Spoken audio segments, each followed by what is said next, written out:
আসসালামু আলাইকুম। আমরা আজকে আবার কুমিল্লা যাচ্ছি, জহির ভাইয়ের শ্বশুরবাড়িতে দাওয়াত।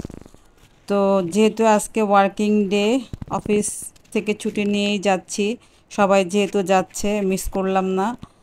তো সবাই একসাথে 7:30 বাজে রওনা দিলাম, সবার গাড়ি একসাথে। তো ওয়েদারটাও ভালো ছিল। তো রাস্তায় মাঝখানে আমরা নেমে জিএমআই রেস্টুরেন্টে একটু নাস্তা খেয়ে নিলাম। শুনলাম এই রেস্টুরেন্টের নাস্তা নাকি অনেক মজা। যাই হোক, নাস্তা খেয়ে আমরা আবার রওনা দিলাম। তো রাস্তাঘাট মোটামুটি ফাঁকা, এত জ্যাম নেই। তো আমরা চলে আসলাম পীর কাশিমপুর। এটা হচ্ছে কোম্পানিগঞ্জ থেকে আরও সামনে, মুরাদপুরের মধ্যে পড়েছে। তো এই গ্রামের পরিবেশ একদম খুবই ভাল লাগতেছে। এখানে বিশাল একটা পুকুর আছে, পুকুরে নামলাম, পা ভিজালাম আমি আমার মেয়ে।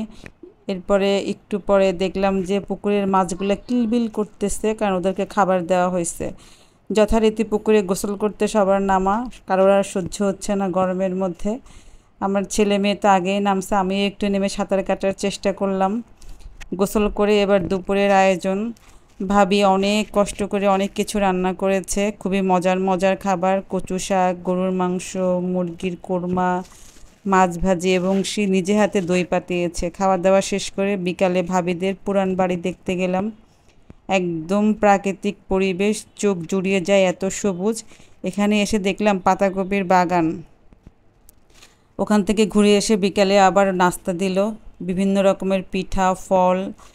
তো সবাই নাস্তা খেয়ে আমরা আস্তে আস্তে রওনা দিব ঢাকার উদ্দেশ্যে, কারণ সন্ধ্যা হয়ে আসছে। তো নাস্তা শেষ করে সবাই রওনা দিলাম, সবার গোছগাছ মোটামুটি রেডি। সারাদিনটা আমাদের আসলে অনেক ভালো কেটেছে, আমরা খুব এনজয় করেছি। ধন্যবাদ জহির ভাই ও ভাবিকে।